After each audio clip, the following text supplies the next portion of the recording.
Welcome, what up? Welcome back to Classic, the cinematic movie podcast that takes you back to the iconic films of 20 years ago on the big three, iHeartRadio, Spotify, and iTunes. I am your guy, Jay Alonzo. With me, of course, is... Danger Neff. What's up, man? What's up, man? How was your move? Oh, wow. Yeah, we got it done. Well, it was cool. Something that was determined to be maybe all of 2 hours. Literally took me all fucking day. See, and I knew it was going to be like that.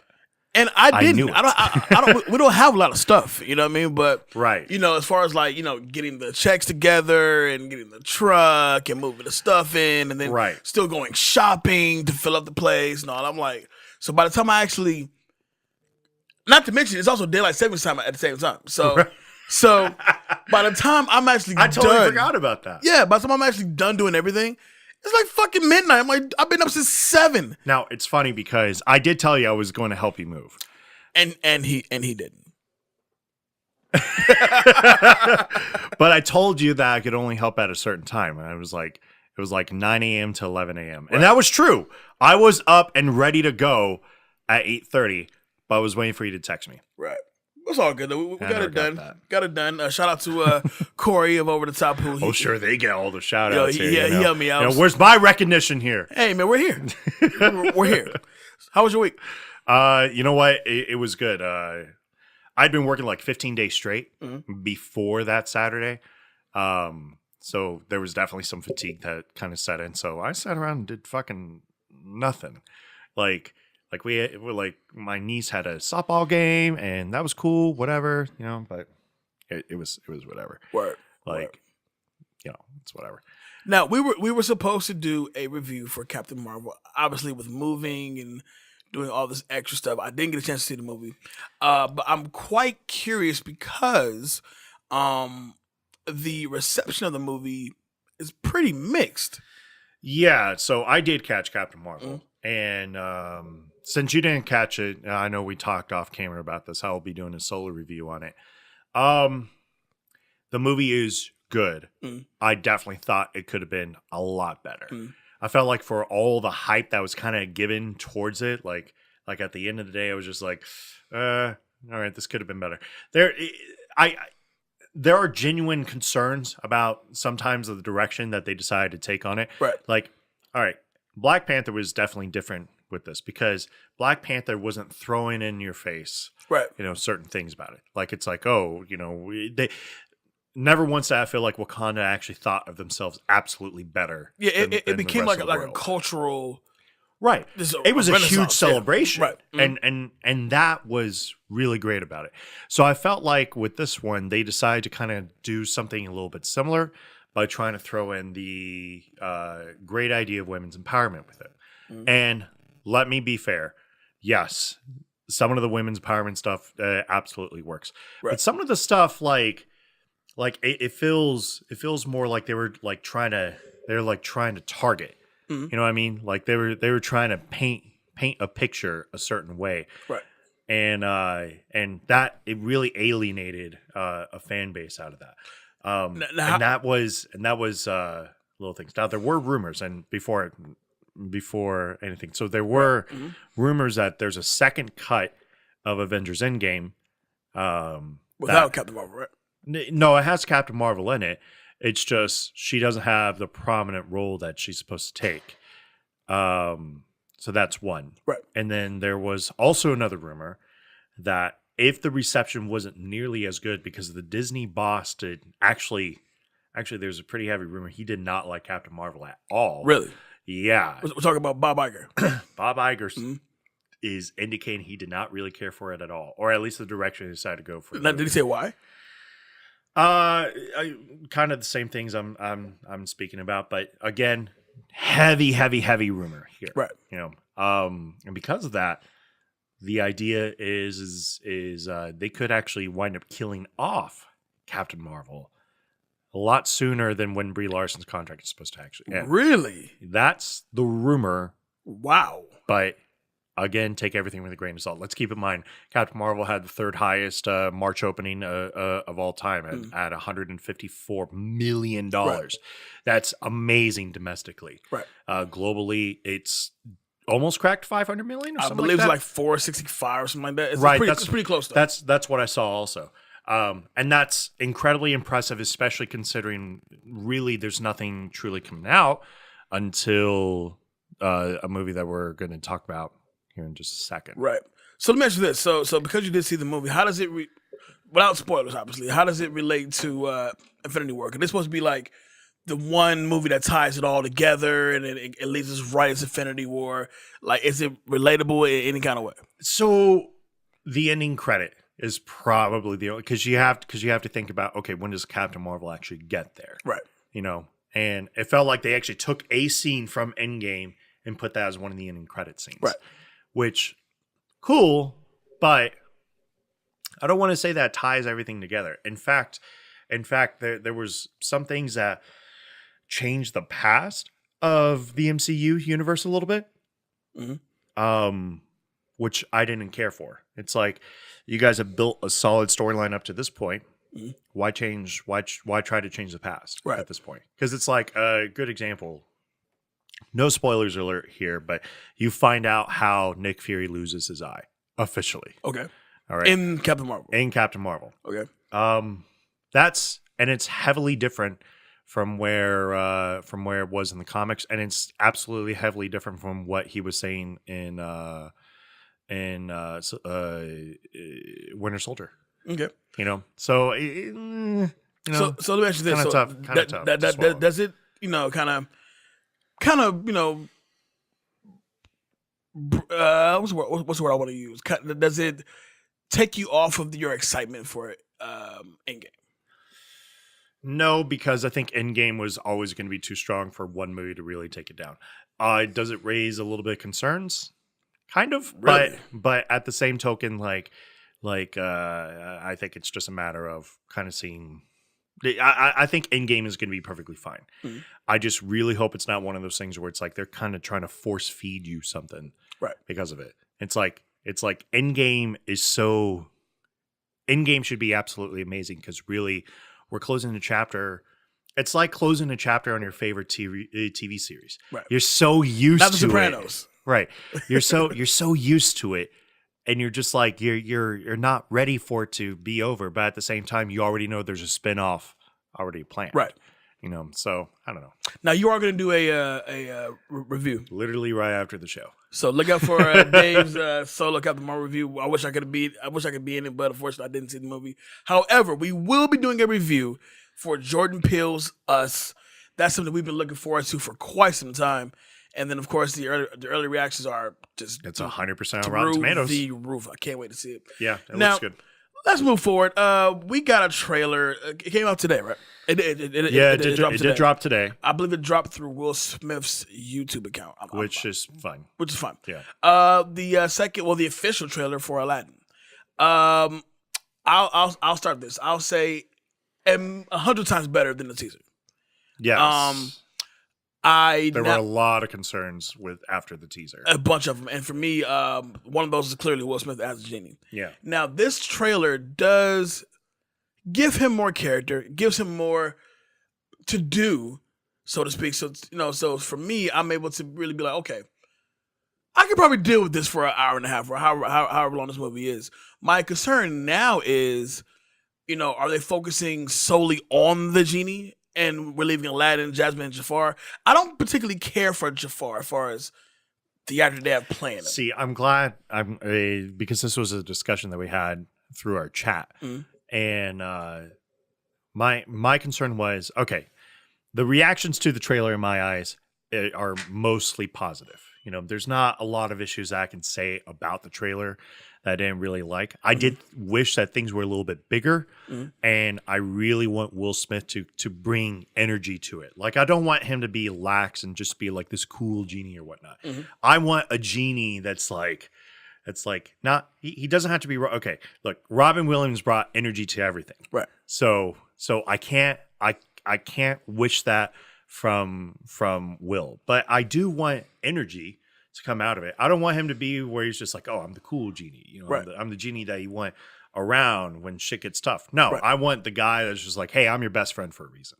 Well, and to capitalize off that, they do have a little snippet of Never Had a Friend Like Me, which I was really concerned about because that musical number, outside of like say like A Whole New World or other songs that the movie's Prince known Ali for. is Prince Ali is one of my favorites. Yeah, 100%. Now, Never Had a Friend Like Me, the little few clips that we did see, it seems as if, you know, they kind of expected that initial backlash for Will Smith, but they knew that, listen, if we put together a solid trailer, really show the genie in action, we can get the people back on our side. And I feel as if the one part when Aladdin goes, can you make me a prince?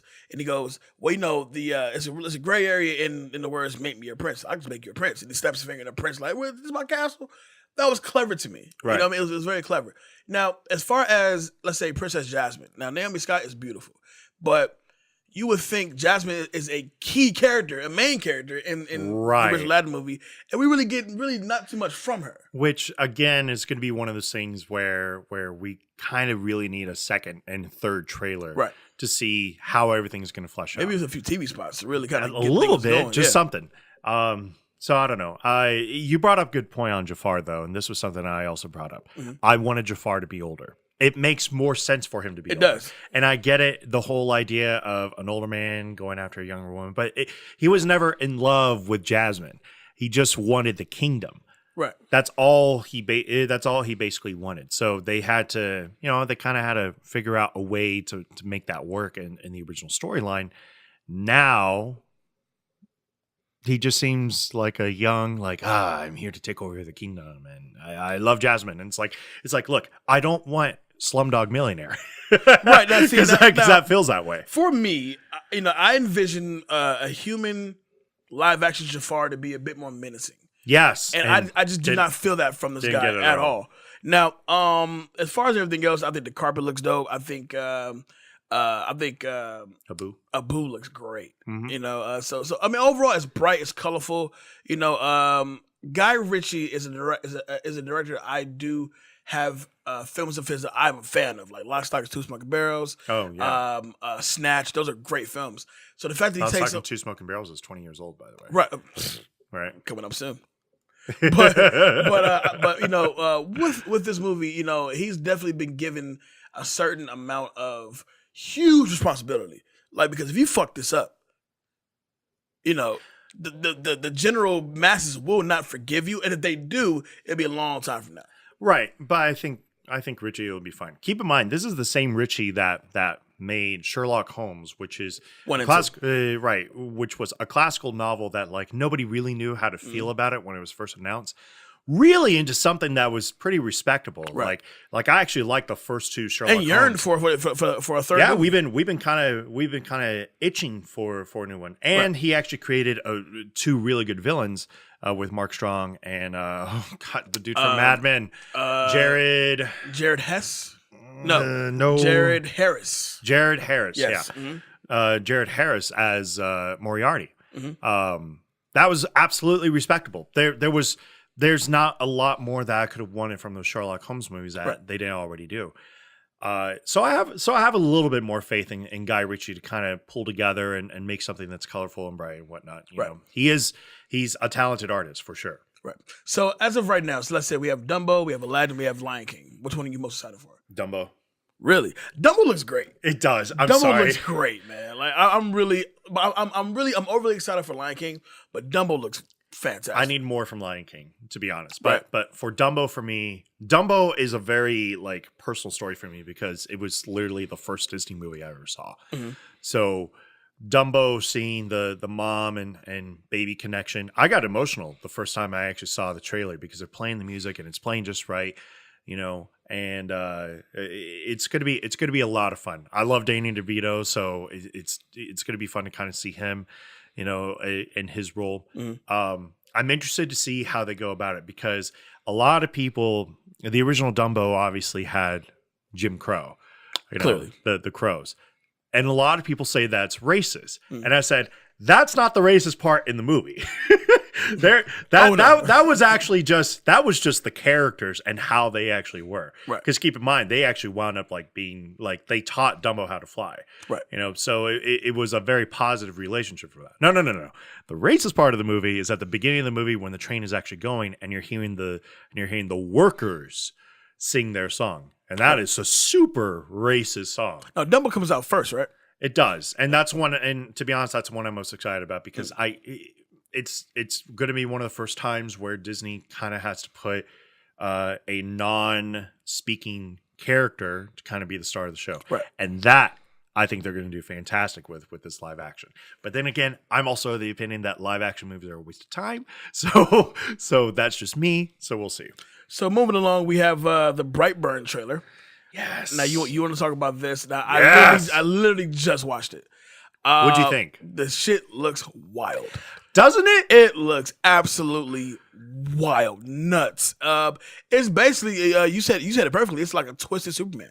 Yeah. So basically, a comet stars Elizabeth Banks. A comet comes down and crash lands, and you get a little boy that is basically raised by a mom. And things kind of start happening with him a little bit, and you come to find out that he basically has superhero powers in itself. But then it turns into a complete horror story because of it. So I'm interested because it's a different take on a superhero franchise a little bit. Because superheroes is what's in. It's just like zombies. Zombies was in for a little bit. So I'm definitely more interested in it. It definitely did you ever see the movie The Night of the Comet? I'm aware of it, never saw it. Okay. The Night of the Comet is very similar. A comet passes by, and all of a sudden, everybody who actually witnessed the comet passing starts going insane and becomes like zombie-like creatures. So it kind of had a little bit of a modern feel to that. So I'm interested to see where it's going to go. So when does Brightburn come out? That's something that we really should look up. Well, fact checker Dave is over there. You're not gonna look that up. Where's Corey? You know what I'm saying? Clearly. But moving along though, so now we're at the news about the Suicide Squad, James Gunn's Suicide Squad now, and looks like we're gonna be centering around the Deadshot character now. Official, well, I don't know if they made it official yet, but now we're now in talks with Idris Elba to take over the role from Will Smith, which I found very interesting because Will Smith as Deadshot is a standout character in the first film. Yeah, but it didn't feel like it didn't feel like Deadshot. It felt like Will Smith playing a role. No, because I feel as if when Will Smith wants to be dramatic, he can be dramatic. No, I know that, but it definitely didn't feel like Deadshot the character. It felt like Will Smith playing Deadshot. You know what I mean by that? It's like my whole thing on Aquaman. It's not actually Aquaman. It's Jason Momoa playing Aquaman. So it's like you could easily just call it Jason Momoa Man. So what was missing for you? Will Smith shot. what was missing for you? It had too many Will Smithisms. Where he's trying to get a little bit dramatic, and when he gets into dramatic, it's supposed to pull you in. But he's been kind of missing that edge now for some time. It's why we want Goofy Will back a little bit. Right. Right. So for me, it didn't feel like the character. By the way, real quick, Brightburn does come out May 24th. Oh, we got a little while. That's in theaters. That is not off. It's just theaters. It is definitely going to be theaters. It's produced by James Gunn, by the way. Is directed by David Yarovsky. Stars Elizabeth Banks, David Denman, Matt Jones is also in it. Okay. Anyways, so I like the idea of Idris Elba because I'm more excited to see Idris Elba. Look, I like Idris Elba when he's playing a bad guy a lot, and he's obviously doing that with the new Fast and the Furious, which Hobbs and Shaw, right? Which it looks fun. I'm not gonna lie. Yeah, it's gotten a little bit better for me. Yeah, I would need a better trailer because sure. the first one it was cool, but it's right. It's bleeding corny, right? Like really corny, like very, very cheesy. But I think we were ready for Idris to kind of take that extra role into an actual super super villain in this case, because Deadshot is definitely not a hero. Right. You know, into that role, and I think he would actually probably bring out some of the stronger points of this character, because I think of Luther more than anything. I don't feel that way from Will Smith. Right. You know, it feels like there are times when Will Smith is really great, and then there are times where he's absolutely wooden. And lately, we've been getting more wooden Will Smith, especially in that movie. And Suicide Squad. Yeah. Oh, wow. I kind of defer with that. Only because, yes, we have gotten some wooden Will Smith performances. Now, movie like, let's say, like Concussion. Concussion, to me, was probably his best work he's put in a while. About a decade? In a while. You know what I mean? A decade. After that, we got... exactly. What? Maybe Hancock, because Hancock was somewhat enjoyable, if not poorly written, because it jumped the shark. But at least he was interesting in Hancock. Hancock's okay. You know, but that was 9 years ago. Was it? It's been 9 years since Hancock. Jeez. So now you're saying there, and it's like, okay, well, if Hancock is the one that I remember the most after, because it's definitely not I Am Legend. Actually, correction. I'll give Will Smith I Am Legend.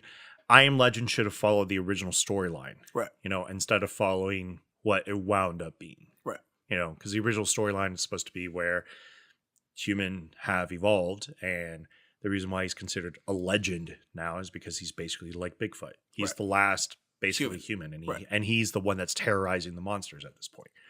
I like I Am Legend a lot. I like the book a lot better. Really? And I'll give it. You're hard to please. I'll give it to. No, I'm not. I'll give it to Will Smith in terms of his role in that, because he did the best he could with that script. Right. And the script could have been better. I don't know. So, you want to go ahead and tell the people what we got cooking up for our 2-minute drill before we get into 2-minute drill? Cooking up like what? As far as our the challenge, for those who don't know, the challenge for the month. You're right. All right, so for 2-minute drill, we've been kind of releasing this as a separate show. We started it last week. Thank you so much for all those who commented and reached out to us. We're very, very grateful for this. So every month we are doing a new challenge that's basically going to be social media driven. So eventually this month I'm going to put out a list of like social media challenges that you would like to see Jay or myself perform. And whoever loses the 2-minute drill throughout the month. Now we keep a tally of this. Right now I'm up 1-0. What's going to wind up happening is that person has to do the challenge. Now, there was a question out there about what about ties? Ties is very simple. If we wind up tying, we both got to do the challenge. Yep. So Jay still has a chance. You know, he definitely has his work cut out for him. But you know, he's a smart guy. He knows what he's doing here. You know, but thank you so much. Thank you so much for everybody seriously to partaking and commenting and you know, liking and sharing our stuff. You know, we definitely greatly appreciate that. Absolutely. But now it's time for 2-minute drill. Time for some 2-minute drill action. We're gonna go ahead and get that going. Now, this movie, I'm not gonna lie, it was kind of hard to actually put together some questions. Only because I'll get into it later why I felt that way. But I feel like I got some solid ones. We'll see how it goes. All right, go ready? Ahead. Yep. 2-minute drill starts now. Okay, where did Cecile hide the love letters from her music teacher? Inside the dollhouse. Correct. What is Annette's last name? Bancroft? Nope. Hargrove. Shit. Who was on the cover of the magazine that Sebastian shows Catherine to find out about Annette? 3, 2. It's a famous actress. 1. Didn't think we had a chance on her. It's J-Lo. Jennifer Love Hewitt. Oh, I was close. I said J-Lo yes, and it was Jennifer Love Hewitt. That's fair.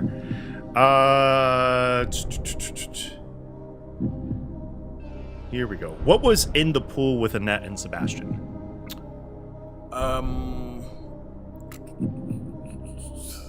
3, 2, 1. Floaty? No, it's a small sailboat. There's a little small sailboat. That counts as a floaty. No, it really doesn't. All right. Who plays Ronald? Who plays Ronald? The dude from The dude from Save the Last Dance. He has a name. I know he has a name. 3, 2. It's Sean. 1. Sean Patrick Wilson or something. Close. Sean Patrick Thomas. I was close. You got 40 seconds. All right. Who wrote the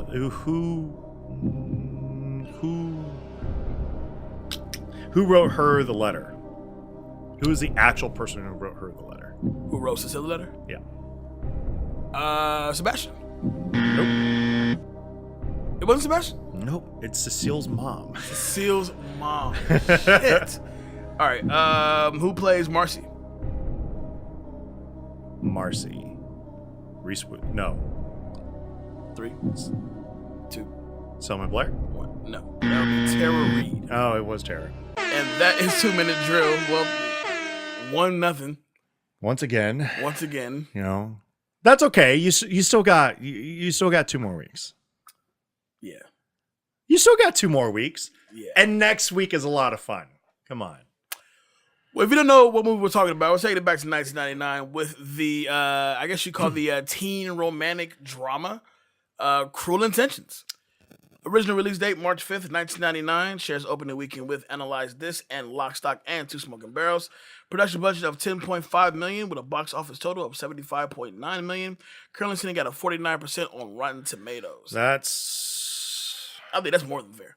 Yeah, that is pretty fair. That is just more than fair. Now, let me get into this real quick. Now, this is the first time I've ever seen Cruel Intentions. Your first time seeing the movie. I've seen it before. Now, I remember being younger, and I saw a trailer for this movie, and I remember this is around the time when Sarah Michelle Gellar, Ryan Phillippe, Reese Witherspoon, they're all like, right. So Reese Witherspoon from Fear. Mm-hmm. Because she was excellent at that. Mm-hmm. Sarah Michelle Gellar, Buffy had just dropped. Joshua Jackson's in this movie from Dawson's Creek. Mm-hmm. Sean Patrick Thomas would come out with Save the Last Dance, but he is known for what is that stupid thing? He was in District, wasn't he? Was he? I believe he was. But that was a TV role. I remember seeing the trailer for this movie, and he was in Can't Hardly Wait. That's it. He was. He was in Can't Hardly Wait. I remember seeing this movie, and I was like, okay, I'll check it out. I remember the one thing that I definitely took away from this movie was the Verve, Bittersweet Symphony. Right, and that song blew up because of this movie. Now, obviously, for those who don't know the story about the song Bittersweet Symphony, the Verve came out with probably one of the greatest one-hit wonders of all time, and it's still fantastic to this day. Yes. Why were they never any bigger later? Do you know? I do not know. So the beat to the Verve is actually based off of a Rolling Stone song, and they never gave credit to the Stones. So the Stones, of course, sued them, and the story is that. There you go. So with that being said, all right, so let's do this.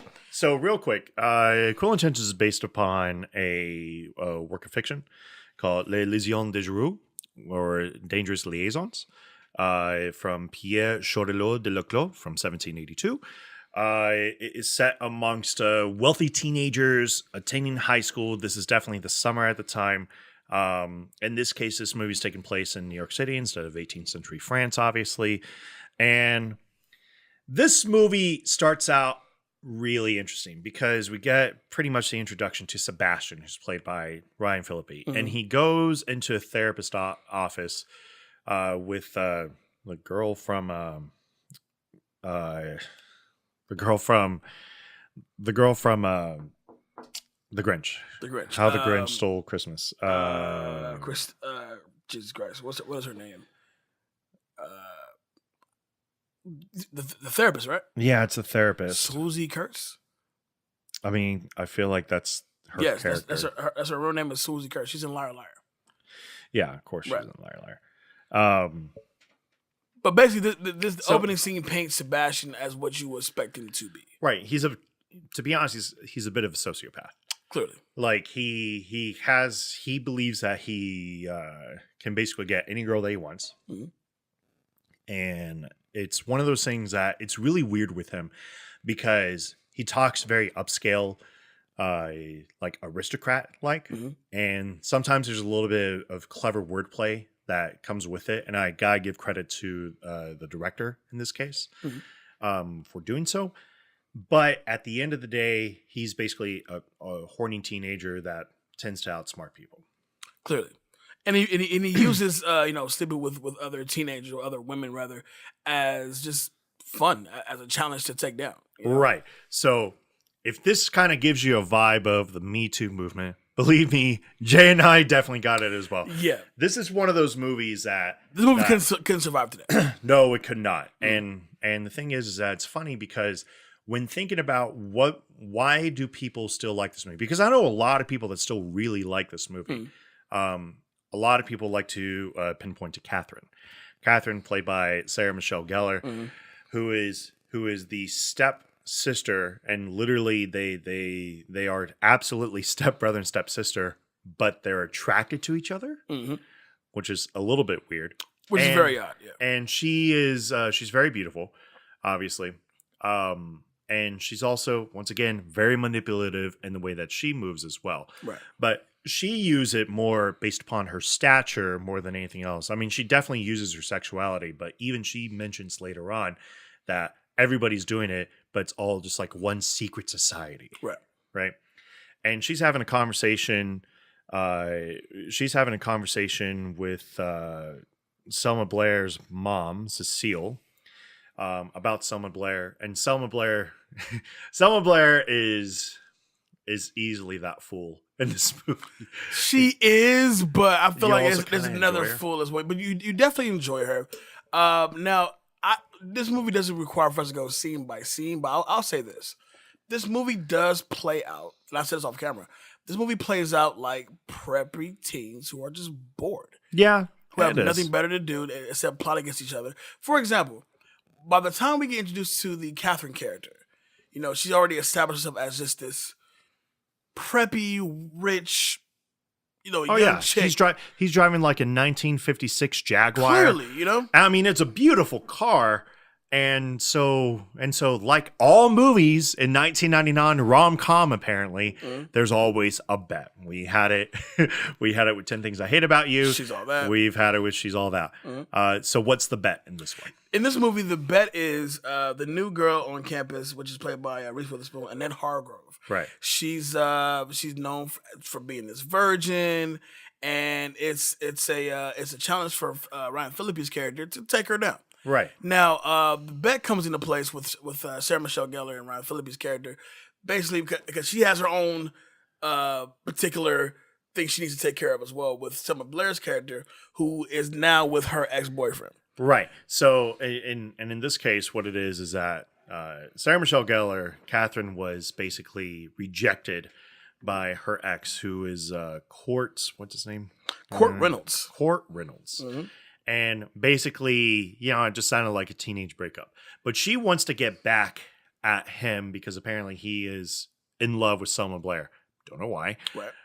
That is really weird. Right. Because there's not a lot of attractive things about Selma Blair in this, but very kid-like. Yes. Very, you could tell she's in high school. Like you're expecting people to be 14, 15, 16 at this point, and she really feels like 11. Right. Right, exactly. So it's a little awkward and a little weird because of that.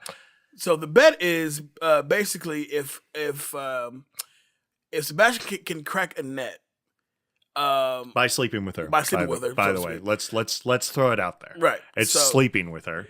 The bet is to crack Annette, and then if he fails, he has to give the Jaguar to Catherine. If he wins, Catherine will sleep with him. Right. And it's implied anal.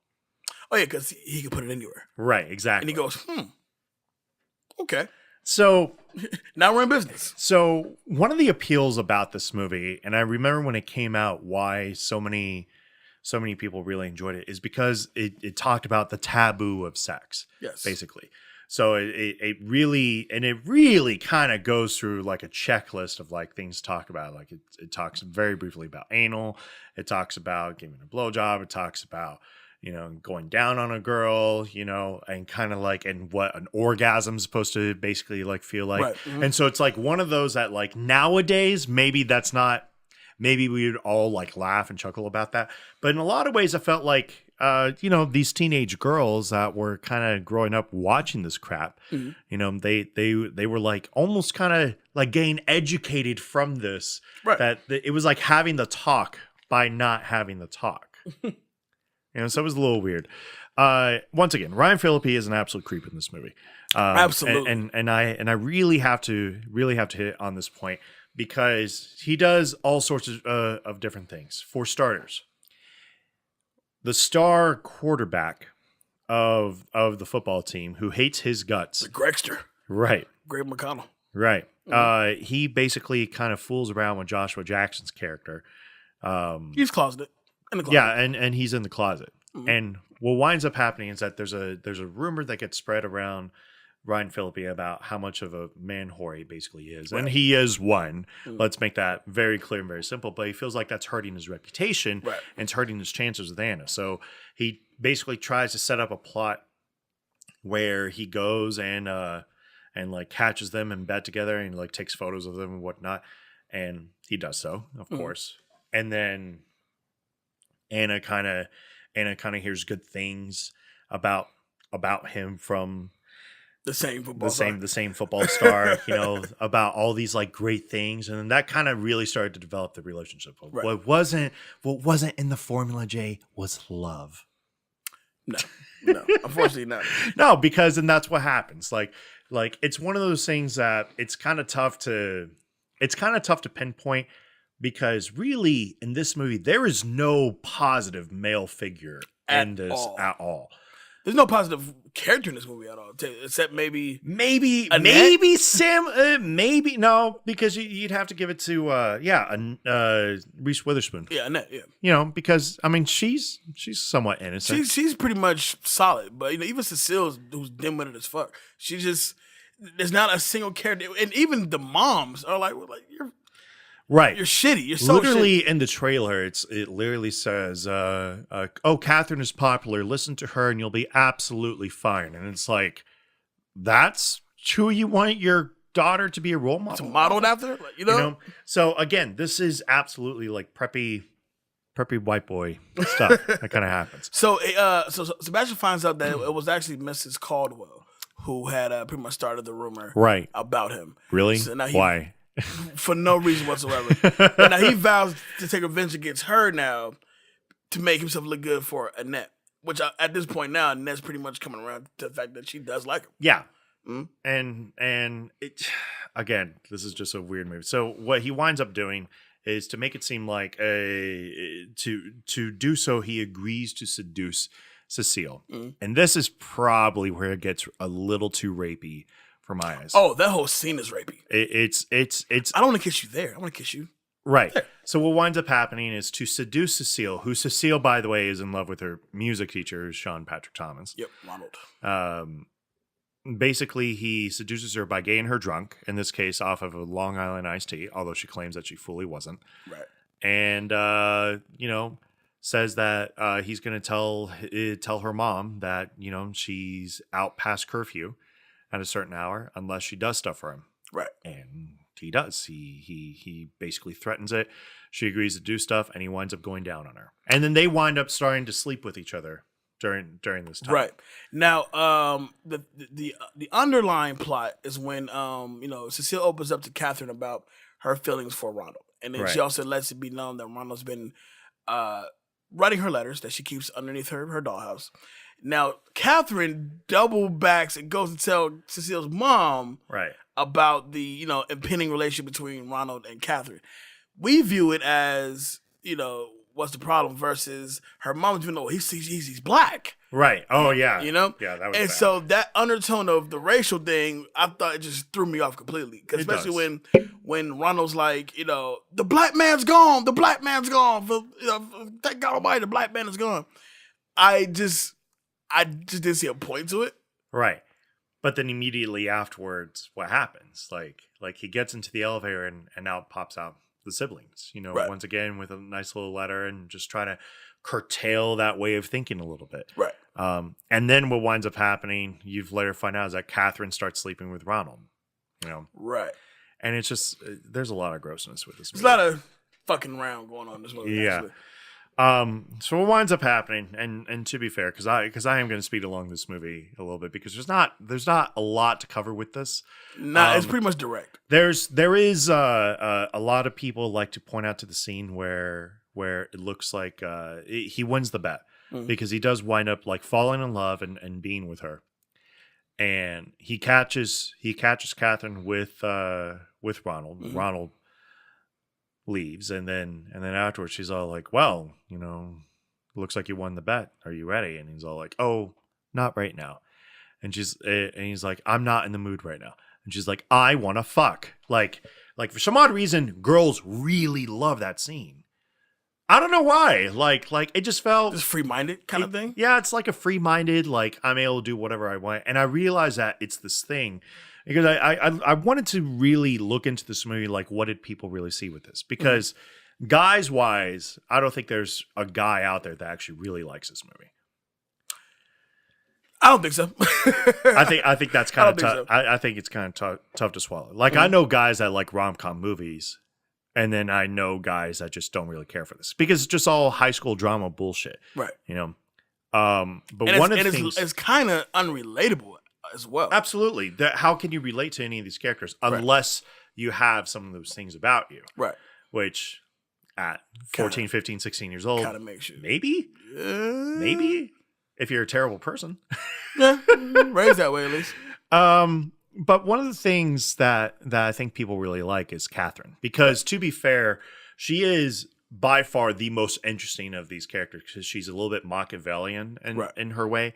She kind of turns everything to kind of make it her way. The one thing that she could not get was this journal that Sebastian basically got. But one of the things that I realize people like is that even though she definitely has like bad intentions, she's like cruel intentions. Yeah.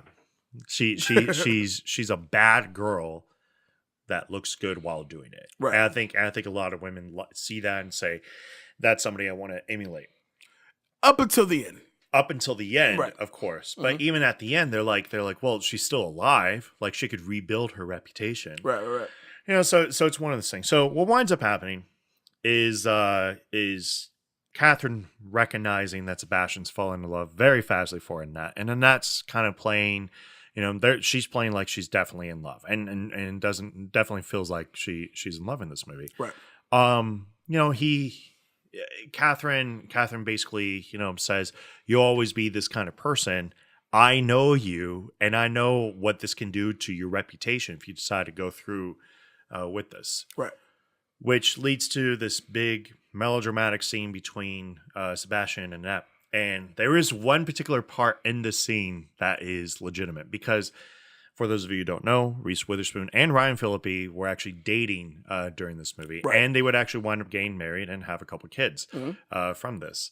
The scene where they actually have the argument and Ryan Phillippe is crying and whatnot, the emotion was so high in that room that the slap that actually happens, that wasn't planned. That was Reese Witherspoon slapping the shit out of Ryan Phillippe, and she connected. Right. And they kept it. They were like cool with it. So it's one of those things that kind of ratchets up the movie a little bit. Now, go ahead. I do know Sebastian is full of remorse after that whole ordeal. He just wants to see what she was like in bed. Well, no, that's what he's saying. Right. He is truly in love. Right. But he basically says the things that teenage boys say to because he knows what Catherine's capable of. Right. It's not me, it's you. I was just using you to see what you were like in bed, and it's pretty awful. And he's kept this journal at this point where it's basically like talks about his greatest conquest in doing so. And oh, by the way, Catherine, to kind of show how holy and pure that she is, which truly isn't, she keeps a little cross in her. But inside that cross is a bump of cocaine. That's always in there. So what ends up happening is he kind of stays up all night, and Ronald gets word that he was sleeping with Cecile. And he really was. He was basically like mentoring her in sex, which is really weird. Odd. And rapey. hold on. There was one scene that I legitimately laughed out loud. Because it kind of shows Cecile and Sebastian in bed. Right. They clearly had just done it. And she's asking, should I be the sore afterwards? And he's all like, oh, only for, the first time and whatnot. But he's clearly not interested in having a conversation with her. Right. Whatnot. And she goes, well, you want to go at it again? And literally sits like on his lap. And he straight up one arm pushes her straight off the bed. And I mean, she flew like legitimately. And that was probably the only time I actually laughed out loud because it just looked so odd and ridiculous. Now, for me, this scene, as we're veering toward the end, when Ronald confronts Sebastian for what he thinks is him sleeping with Cecile. Well, he was sleeping with Cecile. Well, yeah, he was. Now, this whole situation, how this whole scene plays out, is probably the most dramatic out of the entire movie. Right. Now, as this feels very Shakespearean almost. Very much so, and they're going at it, and Annette refuses to speak to Sebastian, so he leaves a journal for her to read, in which is detailed about all of Catherine's schemes and whatnot. Now, Ronald does intercept him on the street to start a fight. Annette runs out to try to stop the fight. And she basically tackles Ronald, but winds up like falling to the street where traffic is basically coming through. And that's where Sebastian, coming full circle as redemption, jumps into traffic, pushes Annette out of the way, and gets hit by the cab. Mm-hmm. And he winds up dying from his injuries from this. Now, that scene, it is definitely dramatic. It felt... He confesses to love as he dies. Yeah.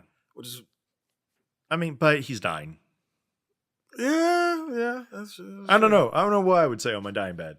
Like, it depends on who's in front of me. Fuck it. If it was like my worst enemy, I'd be like, I wish this was you. If it was like the love of my life. Rather... If it was like the son I never liked, the wrong kid died. Kid died.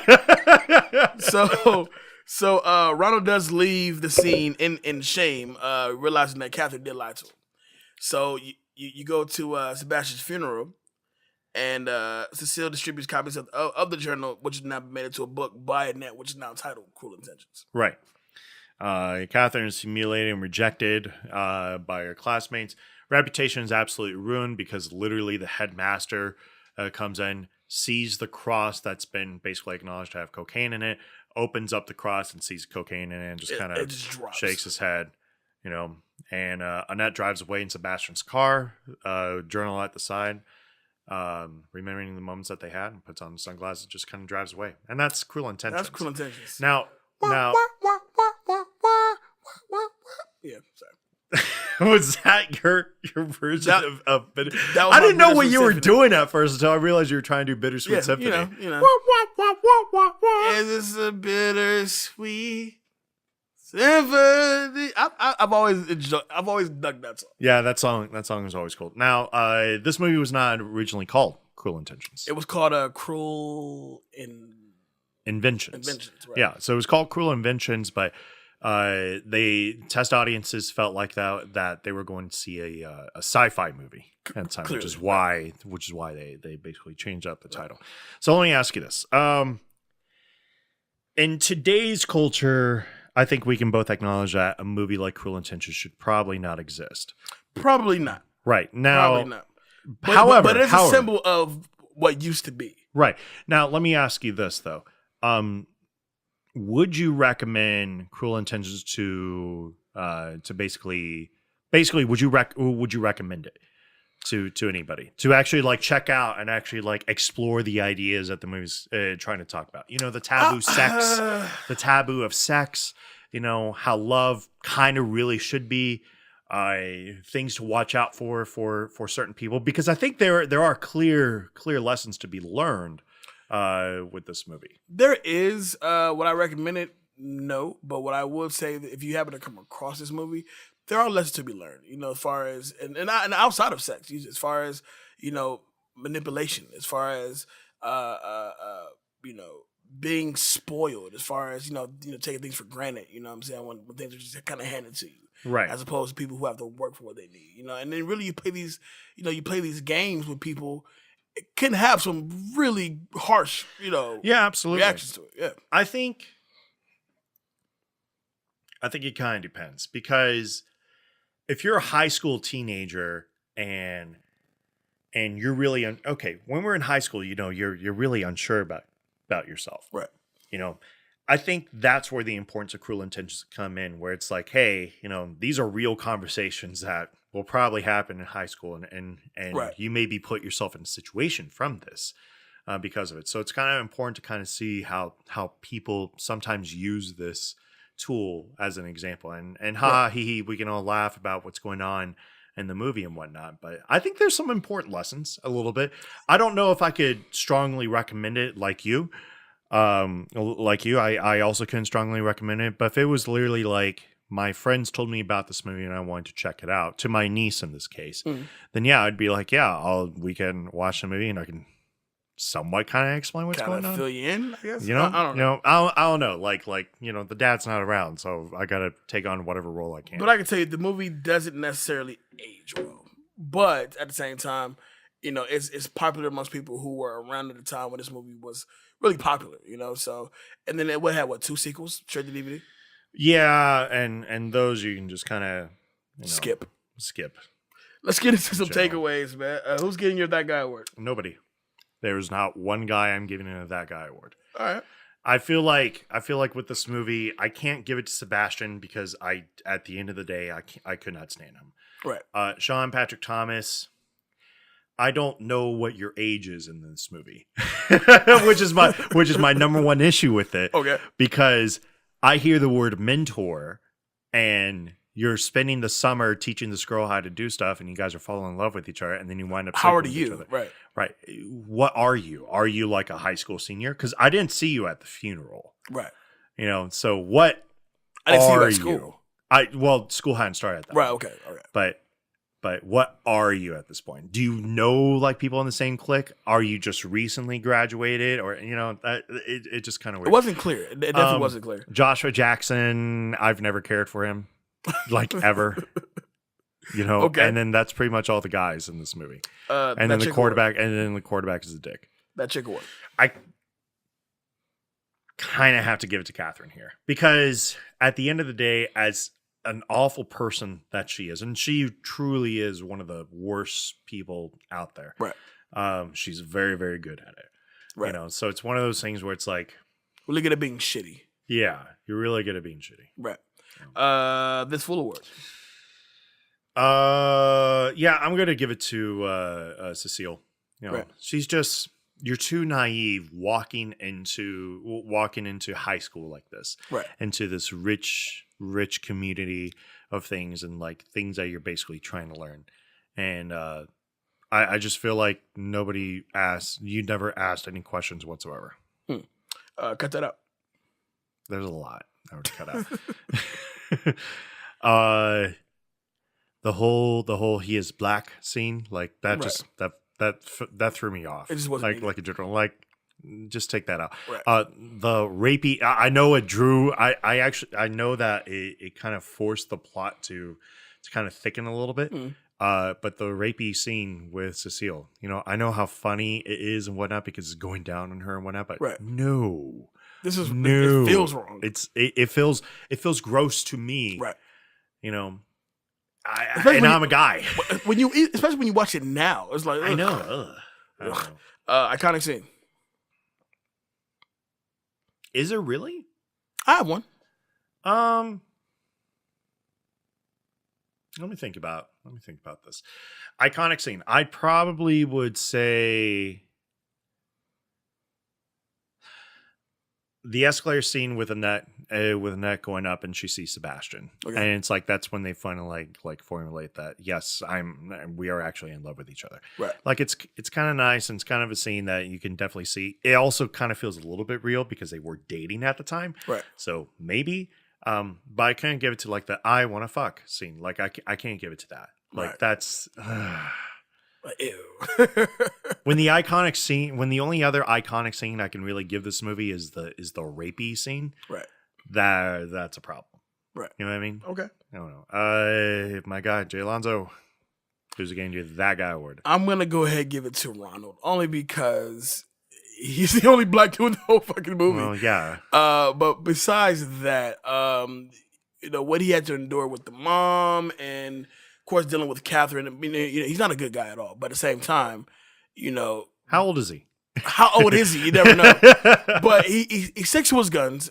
I give him that he does stick to his guns, and he feels like once he was in that corner, he had to bust himself out that corner. So for me, I do like Ronald. All right, that chick award. I'm giving it to Catherine, man. Yeah. As shitty as she is, she's so good at being manipulative and just shitty. Yeah, and looks sexy while doing it as well. Yeah, of course, and that was that whole thing I was saying. She's an absolutely horrible person, but she looks good while doing it. Right. That fool award. Greg McConnell. Okay.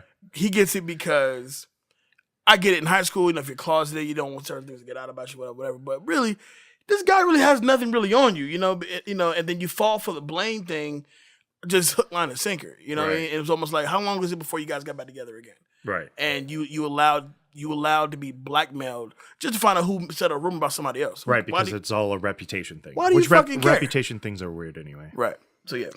Cut that out. The whole Greg and Blaine plot. I'm cool on it. All right, cool. I just didn't need it. Yeah, that's fair. And iconic scene. The initial bet. Okay. Them setting up the bet. Okay. It was interesting enough to be like, okay, I'm at least down for this. Let's see where this goes. Right, and that's fair. All right, let's get to some quick hits here. We can wrap this puppy up. This is a quick episode, which I like. I definitely like this. Like you said, the movie was originally called Cruel Inventions, but test audience thought that made it sound like a science fiction film, so the name changed before it was released. You know what I like about these swivel mics? You can just do this, move it around. Yeah. Always just hit yourself in the face. On camera too. For legal reasons, writer and director Roger Kumble had to ask all of the actresses auditioning for Cecile how old they were because of the graphic sex scene between the character and Sebastian in the movie. So we were bringing in all of these people, end quote. He recalled to Cosmopolitan, and they were all good, but I remember Selma came in and I said, "How old are you?" End quote. And she goes in Cecile's bratty voice, "How old are you?" And she was so obnoxious I couldn't get out of my head. And that's how she got the role. That's fair. During the movie, Ryan Phillippe and Reese Witherspoon were dating. The couple got married 3 months after the movie's release and had 2 children together but ended up divorcing in 2008. Great. The movie was shot in a 6-week period. Okay. I mean, there's no action scenes, nothing in this movie. So it makes sense. Yeah. Ryan Phillippe recalled that after filming a fight scene with Reese Witherspoon, where the two of them viciously insulted each other, he felt so emotionally drained that he went outside and threw up after it was over. Wow, good for him. Yeah, all right. That's what you call acting. Writer and director Roger Kumble initially wrote the script in 12 days. Yeah, it feels like it. I can tell. During the kissing scene, Sarah Michelle Gellar and Selma Blair were not meant to produce the spit. But after someone on set noticed it, they had to do this. They had to do the scene again. Cinematographer Theo Van de Sant proclaimed it was beautiful. There's a mini little spit strain between the two of them. Like, ugh. I guess that could have been an iconic scene also. Yeah, because I remember seeing it back then. I remember it being spoofed in like not another teen movie. That was so gross. Reese Witherspoon and Selma Blair appear in Legally Blonde. Yep. And last but not least, the movie heavily influenced the 2002 storyline in the long-running British soap opera Coronation Street, in which Tracy Barlow makes a bet with Bev Unwin to sleep with Roy Cropper. Who cares? Who gives a shit? Anyway, I don't know that TV show. Well, that's Cruel Intentions. Not a bad show. It's okay. No. The show was fine. The movie was horrible. The movie I probably won't watch again. Now that I've seen it again 20 years later, I probably won't watch it again. Right. But yeah, knocked it out pretty good. Look out for Dave's solo review Captain Marvel. Hold on, my solo review by himself of Captain Marvel. But we'll be back next week, and I do believe we have a guest on next week. Should be super throwback next week.